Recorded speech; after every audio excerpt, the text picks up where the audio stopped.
And it's another fabulous day in Wellington Wells. The sun is up, and the weather is overcast and only slightly rainy, with occasional patches of lovely sunshine. Wakey, wakey, everyone. Good morning to you.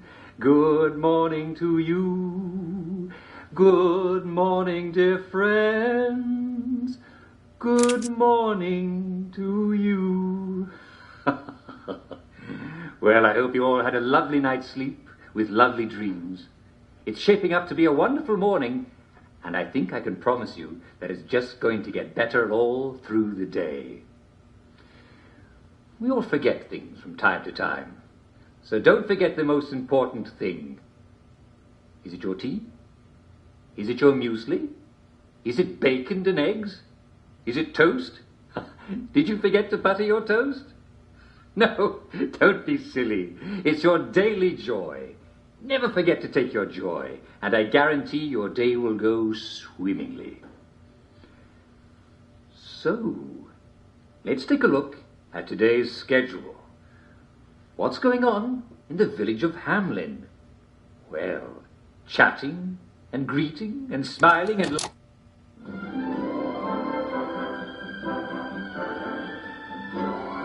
And now, it's time for I Hear You, the part of our show where Jack Worthing, that's me, answers your letters and questions about our life in Wellington Wells. And today's first letter is from Charles Hawtrey of St. James Parade. Dear Uncle Jack, I always get eliminated early in Simon Says. It's so frustrating because I love Simon Says and I don't get to play very much of it before I get confused and I'm out. What can I do? Well, Charles, I'm so glad you care about Simon Says. It's one of my favourite games, as you probably know. In fact, sometimes I wish someone would come and be the announcer so I could come to Hamlin and play Simon Says. Say, that's a lovely idea. Why don't you come here and I'll go there? Ah, yes, but that doesn't solve your problem, does it? How can you enjoy Simon Says better? Well, I can't promise you a way to be less confused. After all, a bit of confusion is normal when you're taking your joy, and you don't want to cut down on your joy, do you? No, of course not. Don't be ridiculous. But look, just because you're out doesn't mean you can't keep playing. Just go to the sidelines and keep playing. After all, no one's going to arrest you for continuing to wave your arms around when I say wave your arms around, eh? I mean, when I say Simon Says move your arms around, right? Good. Well, I hope that's helpful, Charles, and thank you very much for writing. Here's another letter from Mrs. Gillian Overshaw of St. Giles Crescent. Mrs. Overshaw writes, Dear Uncle Jack, I found the most peculiar thing in my garden. Perhaps you can help me identify it. It has the general shape of a garden gnome. That is, it is short and squat and has a rounded, pointy top, just like a gnome's pointy hat. But it's smooth and metal, and nothing is painted on it. What is it? Should I make it into a lamp? If I get the hat off, it would make a perfect umbrella stand. I think I can get the hat off if I heat up the bottom part in the fireplace. What do you think? Oh, well, Mrs. Overshaw, I think what you might have here is an unexploded artillery shell. So, no, my dear, I would not particularly recommend heating it up in the fireplace. In fact, I would recommend not touching your garden gnome any further. Especially, do not drop it or drop anything on it. Now, if any of the heroes of the Home Army are listening to this broadcast, and I know some of you are, would you mind dropping by Mrs. Gillian Overshaw's place at 25 St. Giles Crescent and help her in disposing of this rather peculiar garden gnome? Thank you. There's a good chap. Well, this one is from Mrs. Susan Brimble of Northumberland Passage. Dear Mr. Worthing. Oh, Susan. There's no need to be so formal. You can call me Jack, or Uncle Jack. But don't call me Mr. Worthing, because that's my father. And definitely don't call me Mrs. Worthing. Anyway, dear Mr. Worthing, my husband stays a really long time in the bath. He comes home after work and immediately runs a bath. And he stays in it until it's time for dinner. Sometimes he even stays in there after I tell him it's time for dinner. Last night, I even brought him his dinner in the bath, and he left it there on the side of the sink. What's a wife to do? Well, Susan, or Sue. May I call you Sue? I'd like to think I can call you Sue. Susan, I'm not a doctor. I only play one on TV. But I do know some doctors, and I asked them about your husband. They think your husband might just need a little more joy in his life. He seems to be trying to soak it in through his skin, and, well, that takes a very long time, and it'll turn him into a prune. So please be sure that your husband pops a joy or two when he wakes up, and a joy or two before he goes to bed, and I think you'll be seeing a lot more of them in a considerably drier state. There are very few problems that joy won't make better. All right, Susie? Good. Well, I'm afraid we've come to the end of our time. Tune in again tomorrow for more cheery answers to your questions about your life in Wellington Wells. This is Jack Worthing saying cheerio, and on with your day. I'll see you soon.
The show where we talk about how to be your physical best. Now, some of you have written in about feeling malaise and lethargy. Now, these are vague symptoms, and the first thing I can recommend to you is, if you're feeling a bit down in the dumps, pop another joy. Everybody wakes up feeling a little bit down sometimes. I call it waking down. And all you need to know is that you never have to feel bad about feeling bad. In fact, you don't have to put up with it at all. Being in Wellington Wells means never having to say, I'm sorry. Now, thanks to modern English science, we have the perfect fix for the blahs. Never be afraid to up your joy.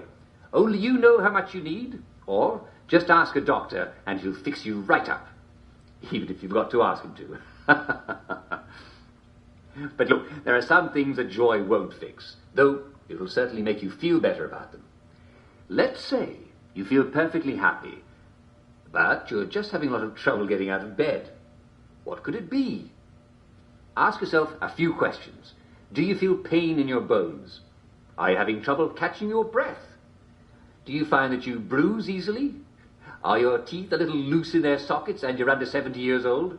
Is your mouth often dry? Do you have scorbutic tongue? Other symptoms you might have are red or purple spots of the skin, especially on your legs that look like this. Do you find your muscles are sore even when you haven't been overusing them? Well, you may have scurvy. And congratulations, this is one of our traditional English enemies. And like all traditional English enemies, we've beaten it before, yes, and we'll beat it again. As you know, England has traditionally ruled the seas. Rule, Britannia, Britannia rules the waves. Britons never, never, never shall be slaves. And that means that our ships have traditionally been out at sea for long stretches at a time. Sailors used to eat nothing but ship's biscuits and salt pork. I could do with some salt pork right now. But if you eat nothing but, you're going to get sick. You see, your body needs vitamin C, but biscuits and salt pork don't have any vitamin C. So sailors and long English voyagers will get sick. And they didn't have joy to make them feel any better either. Well, a lot of Englishmen put their scientific brains to the challenge, and it was soon discovered that fresh vegetables would cure the problem right away. But how do you get fresh veg on board a boat that's not going to dock for months? Well, Captain James Cook discovered that if you took limes on board, it could cure the sailors. how do you get sailors to drink lime juice? Well, you put it in their rum, don't you? They're not going to give up their rum, are they? Even if it tastes a bit limey. And once they were drinking their daily rum with lime juice, well, they got to liking it. And that was called grog. Yes, and that's why we Brits are called limeys, because we learned to put limes in our grog. Citrus fruits are just packed with vitamin C. So, why are you getting scurvy when you're not on a boat? Well, I'm afraid some of you have been a bit naughty. You're eating bread and meat, and you're not having your traditional English 2 veg. Some of you aren't even eating your potatoes. Imagine that. Well, bread does not contain vitamin C. And if you're eating millet bread or moss cakes, while they taste perfectly acceptable, they're not good sources of the C. And I'm sad to say, though I've developed quite a taste for it, victory meat does not contain any vitamin C at all. Canned and preserved meats are generally very poor sources of vitamin C. Now, if you were on Captain Cook's ship discovering Australia, New Zealand, and Hawaii, you'd just have a bit of grog and, well, it'd be right as English rain. But you probably haven't seen a lime or an orange or a lemon in a few years, and, well, neither have I. But not to worry. Most fresh meat contains vitamin C too. Lucky rats, they make their own vitamin C. So, if you can get some fresh meat at the butcher, you're all set. And if you can't get fresh meat, then most fresh veg contains lots of vitamin C. Now, you're going to have to restrain your cooking instincts a bit, because if you boil veg until they're nice and gummy, they'll boil out all the C. So, make sure you eat some of your veg fresh. Can't get fresh veg? Remember, lots of weeds contain vitamin C. Scurvy grass is named for stopping scurvy in its tracks. Sorrel has 48 milligrams of vitamin C for every 100 grams you eat. Chicory has 24. Clover and dandelions are smashing sources of vitamin C. And they're all around us. In fact, I think it's safe to say that just about anything that's green and grows in the ground contains some vitamin C. So in a pinch, just go round to the neighbours and ask if they'd mind terribly if you ate their tulips. I'm sure they'd be reasonable. And remember, no matter what, make sure you're taking enough joy. There's no excuse anymore for feeling bad. You don't have to. Well, I'm afraid we've come to the end of our time. Tune in again next time when we'll talk about malaria. It's not nearly as bad as it sounds. Most people survive it. This is Dr. Jack Worthing saying my prescription for you is stay well, well, well.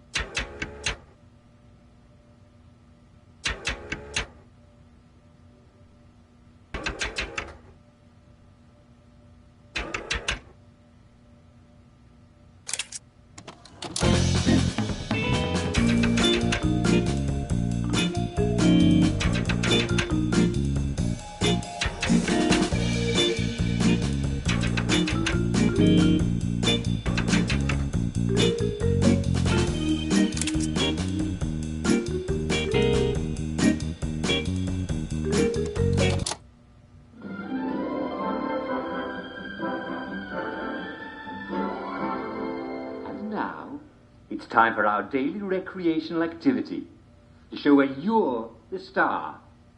Come on, everybody. It's time for everyone to gather in front of the telly.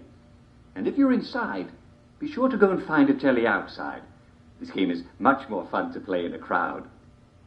Today, we're going to be playing Simon Says.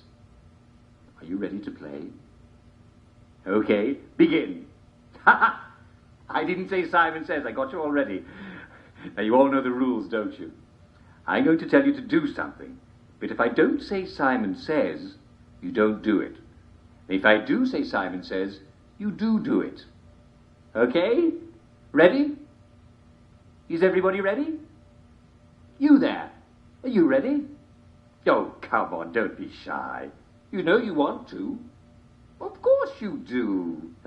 There's a good lad. Everybody give him a hand. No, wait a minute, I didn't say Simon Says. Okay, Simon Says, begin. All right.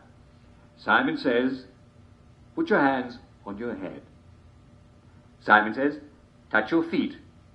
Simon Says, never mind. Clap your hands. Yes, you there. You're out. And you too. You're out. Go on. Out you go. Good. Ah, I didn't say Simon Says, but you got out, so yes, you're out. You have to be very careful. All right. Simon Says, lift your right knee. Simon Says, lift your left knee. Lift both your knees. And if you're on the floor, well, you didn't wait for Simon, did you? Did you know that Simon Says was invented in 1266 when Simon de Montfort had control of King Henry III? And no matter what King Henry ordered, it didn't matter until Simon Says. Clap your hands. Oh, I did say Simon Says. You see, I just said it as part of another sentence, so yes, you and you're out. Simon Says you're out. Well, you're all doing brilliantly. Isn't this fun, eh? I think it's great fun. Simon Says, have fun. Brilliant. Simon Says, flap your arms. Simon Says, flap them again. And again. No! If you flap them a third time, you're out. Simon Says, banana bread. I don't even know why I said that. I don't even know what it means. Simon Says, jump. Simon Says, skip in place. Simon Says, patty cake. Simon Says, jump again. Simon Says, kick. Clap. Simon Says, flap. Clap. Flap. Simon Says, jump. Simon Says, spin. Simon Says, put your hands on your hips. Simon Says, put your head on your knees. Simon Says, put your head on your hands. Put your hands on your hips. Simon Says, jump. No, I didn't say Simon Says. So you there, listen carefully. I didn't say Simon Says. You must listen to me very carefully or you'll be out. Please extinguish all cigarettes. I'm just kidding. Who has cigarettes anymore? If you do, Simon Says, give me one. Simon Says, scratch your head. Simon Says, shout. Wow, very good. That was brilliant. Run in circles. I didn't say so.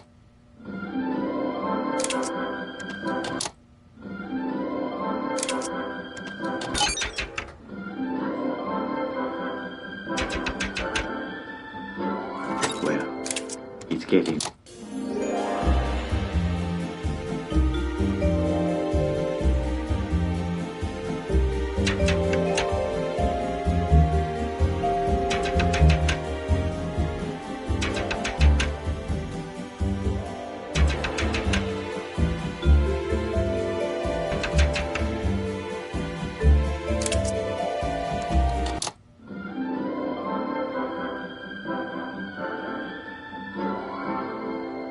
What do you do if you're with a downer? Well, if it's you, then just excuse yourself and take your joy right away. You'll be as right as rain in no time. But what if it's not you? Well, the first thing to do is ask the downer, have you had enough joy today? Most sensible people will realize they've forgotten their morning joy. After all, forgetfulness can happen to any of us. In fact, it's a sign you're taking your joy. So remind them that.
And now it's time for Famous Britons, the show in which Jack Worthing, that's me, interviews some of our more celebrated countrymen from history. Now today we have in our studio Her Majesty Queen Mary, fondly known to history as Bloody Mary for massacring Protestants and marrying a Spaniard. And don't confuse me with Mary Queen of Scots either. I'll be very cross. Ah, no, of course not, Your Majesty. But she was an idiot. And your sister Elizabeth had her beheaded, didn't she? Jack, that vixen Elizabeth. Do you know, I should have had her head cut off. But I didn't.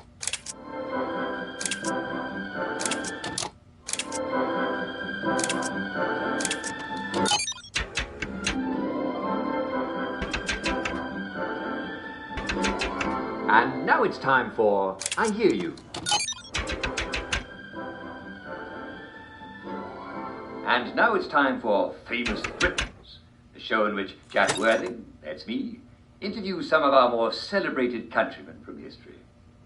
Now today we have in our studio Her Majesty Queen Mary, fondly known to history as Bloody Mary for massacring Protestants and marrying a Spaniard. And don't confuse me with Mary Queen of Scots either. I'll be very cross. Ah, no, of course not, Your Majesty. But she was an idiot. And your sister Elizabeth had her beheaded, didn't she? Jack, that vixen Elizabeth. Do you know, I should have had her head cut off. But I didn't, because I'm a kind and merciful person. By the way, Jack, are you Catholic? Actually, I'm Anglican, like most people here. Oh dear. I think we better put you down for a beheading. After the interview, perhaps? You could convert. That sounds much more jolly. Oh dear. You sound disappointed. Well, Jack, you've no idea how a good beheading can cheer one up. Well, I don't know about that. Have you tried joy?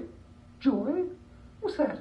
Well, it's this marvellous pill that makes you forget all the bad things and feel wonderful about everything else. Jack, what rubbish. What kind of queen is happy all the time? Do you know, the few times I was happy, I barely cut anyone's head off at all.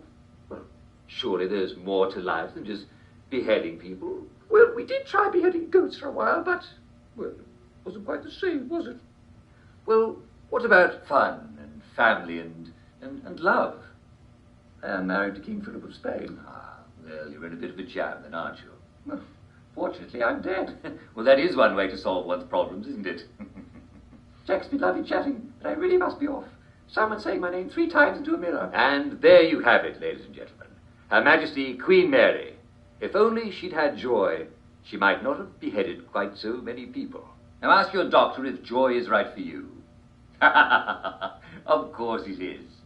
Next week on Famous Britons, I'll be interviewing St. Thomas a Becket. I hear he's turbulent. Well, I'm afraid we've come to the end of our time. Tune in later for more Uncle Jack.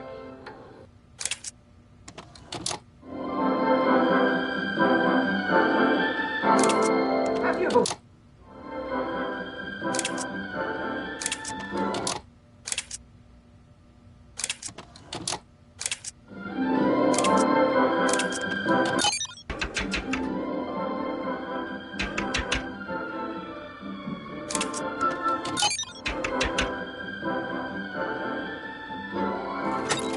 And now it's time for Funny Old Customs, the show in which Jack Worthing, that's me, illuminates our jolly island's ancient customs. Today, we're going to talk about human sacrifice. Yes, many of our forebears enjoyed a human sacrifice or two, and I'm not just talking about watching a good hanging, like we did during the... Never mind, sometimes I don't even know what I'm talking about. Well, the most famous British sacrifices were the ancient Celts. According to Julius Caesar, their druids liked to put criminals and prisoners of war into giant wicker men and then set them on fire. Wow, what a sight that must have been. And if you don't think we can trust the Romans, then how about the bog bodies? Yes, we found beautifully preserved bodies in peat marshes, and some of them show evidence of having been strangled, drowned, and stabbed to death. That's how you propitiate a god, eh? Makes you wonder if anybody's buried under Stonehenge, eh? And if they are, who's under our own little henge, the wedding party stones? Maybe someone should check. Of course, all this was before we Anglo-Saxons became an island race. Back then, who were pagans and worshipped dark gods. The darkest and most important of the gods was Wotan, whereas the Vikings called him Odin. He was a war god. Well, perhaps he still is a war god. And the Vikings would sacrifice 99 men and women in a great blot to make sure he stayed happy. That's a long way from Abraham and Isaac, isn't it? Well, I'm afraid we've come to the end of our time. Maybe someday we'll talk about the ancient Aztecs of Mexico, who liked to cut a man's heart out while it was still beating. Fortunately, no one does it anymore, as far as I know. Well, you never know what goes on in the Garden District, do you? At least, I hope you don't. Well, remember me in your prayers, whoever it is you're praying to. And tune in again soon for more Uncle Jack.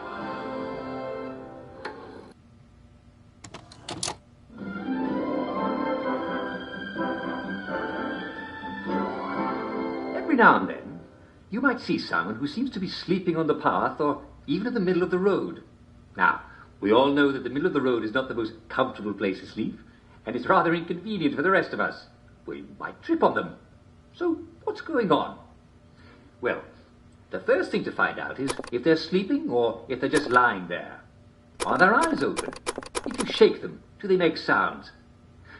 Let's suppose their eyes are open and they seem responsive to you. There's a possibility that they're feeling too sad to get up. In that case, you're dealing with a downer. And we all know what to do with a downer, don't we? Offer them joy. If they won't take it, round up a few people near you and make sure they take it. If their eyes are closed but they seem responsive, then they may be sick. It's probably best to prop them up in a building and let a doctor know. You don't want to spend too much time with a sick person.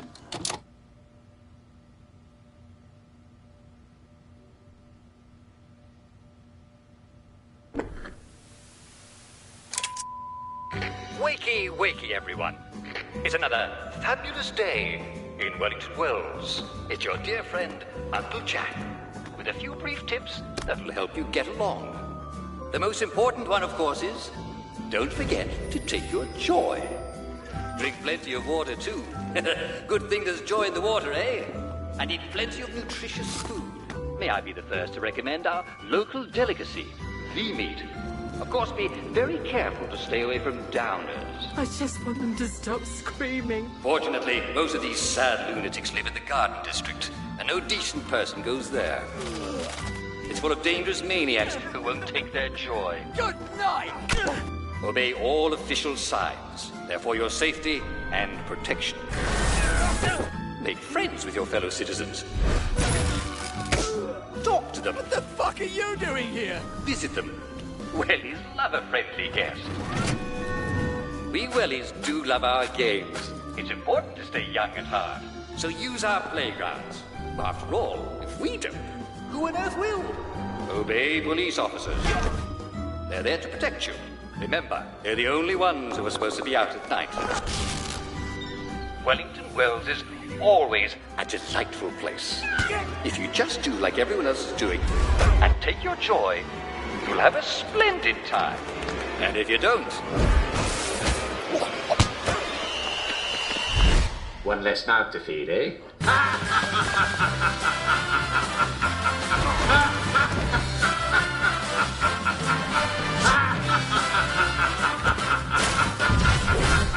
I think that's the best one of all. Very good.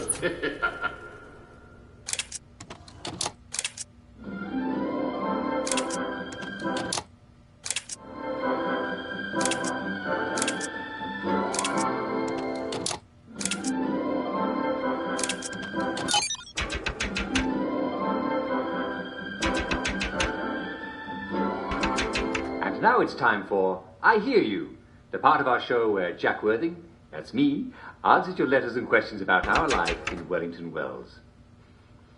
And my first letter is from Mrs. Emily Cluley of Falkland Road. Dear Uncle Jack, I adore your show and thank you for answering my question. I have a big Victorian bed that my husband inherited from his grandmum, but most nights he crawls off to sleep in the small bedroom in the small bed we have there. He promises that it's not because I snore, but he won't say why he does, and I'm not sure he even knows. He seems a little sad. What should I do? Dear Emily. May I call you Emily? Your letter is quite touching. You know the answer, don't you? Yes. You see, if he seems a little sad, there's only one possible answer. He's off his joy a bit, isn't he? Yes. You must encourage him to take his pills, even if he seems a bit defiant. Take him to a doctor. There's no sense in sleeping in a rickety little bed in a small room when you can sleep in a proper English bed in a proper master bedroom. And quite frankly, even if you did snore, if he's taking his joy, then he should sleep soundly regardless. Just make sure he falls asleep before you do, and you both should be fine. Thank you for writing, Emily, and do keep me posted about your progress. Well, it was a bit of a dreary letter, wasn't it? I'm sorry. Forget I read it, will you? Let's take a look at another one, shall we? This one is from Mrs. Purdy Robbins Handley of Oldfield Park. Dear Uncle Jack, my husband won't take off his happy face at home. He won't even take it off in bed. He's that healthy. He says he has nightmares if he takes it off, but it's a little creepy in it. She actually wrote in it. And she says, I mean, he could be anyone. Well, Purdy, are you sure he actually is your husband? Well, you can't be too careful these days, can you? No, but seriously, Purdy, we do what it takes to stay happy, don't we? And a happy mask is scientifically sculpted to keep you happy. You see, when your facial muscles are shaped in a smile, you can't help feeling happy. Now, normally, I would suggest he take more joy. But some people do have a slight intolerance to joy. Now, if your husband is one of these people, he may just be doing what he needs in order to keep himself up. Certainly, if he's having nightmares without his happy face, well, why on earth should he sleep without it, when he can sleep with it and not have nightmares? So, come on, have a little conjugal consideration and appreciate his good qualities. Assuming he is, after all, not an imposter. Thank you for writing, Purdy. This one is from Poppy Findlay of Twerton Manor. Dear Uncle Jack, I have a lovely row of tulips in front of my house. I should say, I used to have, because they're half gone, and I found a great big pile of tulip tops in the rubbish. Has some animal come and eaten half my tulip bulbs? Is it a badger? How can I catch it and eat it? Well, Poppy, I'm sorry to tell you it's extremely unlikely that you have a badger, given that the tulip tops were placed in the rubbish. I think that you might actually be dealing with a hungry human. Did you know that you could eat tulip bulbs? Yes. Actually, there's a fabulous and hilarious story from the Dutch tulip mania of the 1600s. See, there was this sailor who visited a friend of his, and he saw an onion on his table, and he ate it. Now, it turned out to be a rare tulip bulb worth hundreds of guineas. And he ate it. Can you imagine the kerfuffle that he heard? Well, I hope he enjoyed it. Actually, there's no word what happened to the sailor, but I bet he took the next ship out. Hope he wasn't hanged. Yes. Anyway, do you by chance happen to live near the garden district? Sometimes the unfortunate souls who live near there come into the village, and, well, it wouldn't surprise me at all if it was them that ate your tulip bulbs. But I doubt there's anything you could do about it, except watch your remaining flowers and call the police if you see anyone near them. In the meantime, if you could eat tulip bulbs, you could probably eat the tops too with a bit of cooking. Well, it couldn't hurt anyway, eh? Well, I'm afraid we've come to the end of our time. Tune in again next time, when I hope you'll join.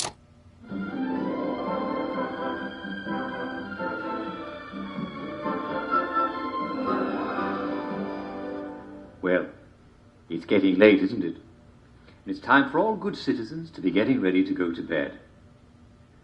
Would you like me to read you a bedtime story?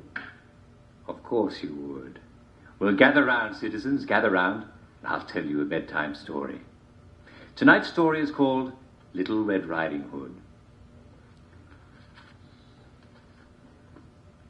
Once, a young woman was told by her older sister to bring a pie and some milk to their mother, who lived in the forest.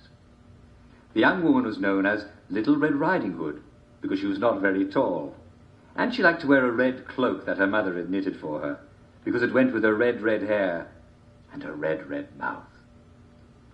As she was walking through the forest, A wolf came up to her, for in those days wolves roamed free in the woods. The wolf asked her, "Hello, little English girl, where are you going?" Little Red Riding Hood was not afraid of wolves, and she had a very good knife in her basket.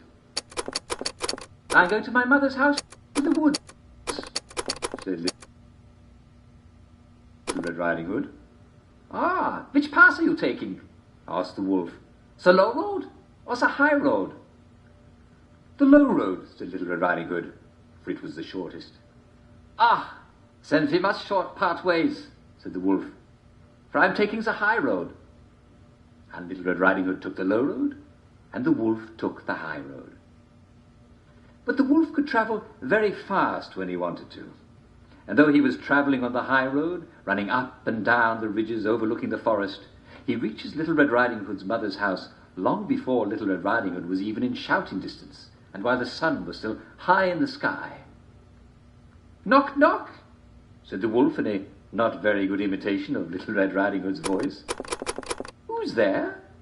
asked Little Red Riding Hood's mother. "It's the Little Red Riding Hood," said the wolf. "You don't sound a little bit like my daughter," said Little Red Riding Hood's mother. I'm hoarse and out of breath, for I've been running away from the wolf who lives in the forest.